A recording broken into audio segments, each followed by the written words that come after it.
is just a papa and his daughter. So glad that you're here on this channel with me today. And today I'm going to be reading a story that became kind of an instant classic when it came out.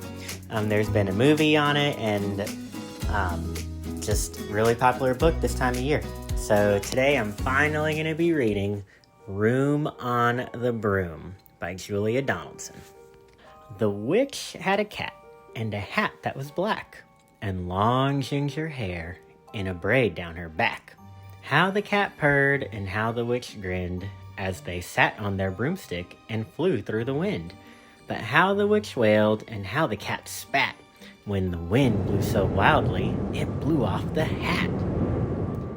"Down!" cried the witch, and they flew to the ground. They searched for the hat, but no hat could be found. Then out of the bushes, on thundering paws, there bounded a dog with the hat in his jaws. He dropped it politely, then eagerly said, as the witch pulled the hat firmly down on her head, "I am a dog as keen as can be. Is there room on the broom for a dog like me?" "Yes!" cried the witch, and the dog clambered on. The witch tapped the broomstick, and whoosh, they were gone. Over the fields and the forest they flew. The dog wagged his tail, and the stormy wind blew. The witch laughed out loud and held on to her hat, but away blew the bow from her braid just like that. "Down!" cried the witch, and they flew to the ground. They searched for the bow, but no bow could be found. Then out from a tree, with an ear-splitting shriek, there flapped a green bird, with the bow in her beak. She dropped it politely, and bent her head low, then said, as the witch tied her braid in the bow, "I am a bird as green as can be. Is there room on a broom for a bird like me?" "Yes!" cried the witch, so the bird fluttered on. The witch tapped the broomstick, and whoosh, they were gone. Over the reeds and the rivers they flew. The birds shrieked with glee, and the stormy wind blew.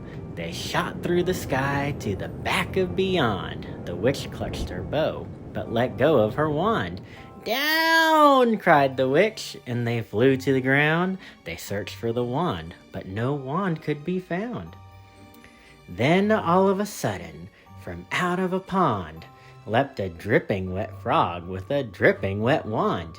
He dropped it politely, then said with a croak, as the witch dried the wand on a fold of her cloak, "I am a frog as clean as can be. Is there room on the broom for a frog like me?" "Yes!" said the witch, so the frog bounded on. The witch tapped the broomstick, and whoosh, they were gone. Over the moors and mountains they flew. The frog jumped for joy, and the broom snapped in two. Down fell the cat and the dog and the frog. Down they went tumbling into a bog. The witch's half broomstick flew into a cloud, and the witch heard a roar that was scary and loud.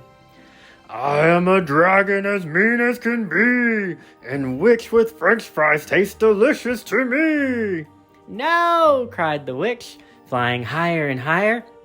The dragon flew after her, breathing out fire. "Help!" cried the witch, flying down to the ground. She looked all around, but no help could be found. The dragon drew near with a glint in his eyes and said, "Just this once, I'll have witch without fries." But just as he planned to begin on his feast, from out of a ditch rose a horrible beast. It was tall, dark, and sticky, and feathered and furred. It had 4 frightful heads. It had wings like a bird. In its terrible voice, when it started to speak, was a yowl and a growl and a croak and a shriek. It dripped and it squelched as it strode from the ditch, and it said to the dragon, "Buzz off, that's my witch." The dragon drew back and he started to shake.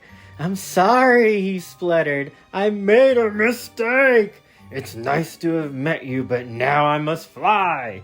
And he spread out his wings and was off through the sky. Then Down flew the bird, and down jumped the frog.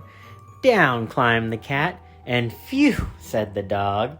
And thank you, oh thank you, the grateful witch cried. Without you I'd be in that dragon's inside. Then she filled up her cauldron and said with a grin, Find something, everyone, throw something in. So the frog found a lily, the cat found a cone, the bird found a twig, and the dog found a bone. They threw them all in, and the witch stirred them well. And while she was stirring, she muttered a spell. Iggity, ziggity, zaggity, zoom!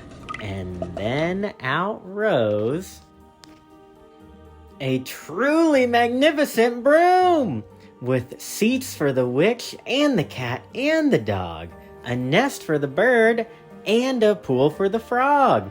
Yes, cried the witch, and they all clambered on. The witch tapped the broomstick, and whoosh, they were gone. The end. All right, so my two daughters love that story every time. It doesn't get old to them. And so I know they're watching this video. I've watched it and hope you girls enjoyed it. And everyone else that watched it, hope you enjoyed it too. I'll be posting a few more Halloween videos probably this week, some stories. So be sure to check those out. And if you have any suggestions on future books or even things to talk about on our channel, feel free to send me an email. I'd love to hear from you. All right, have a good one. Bye.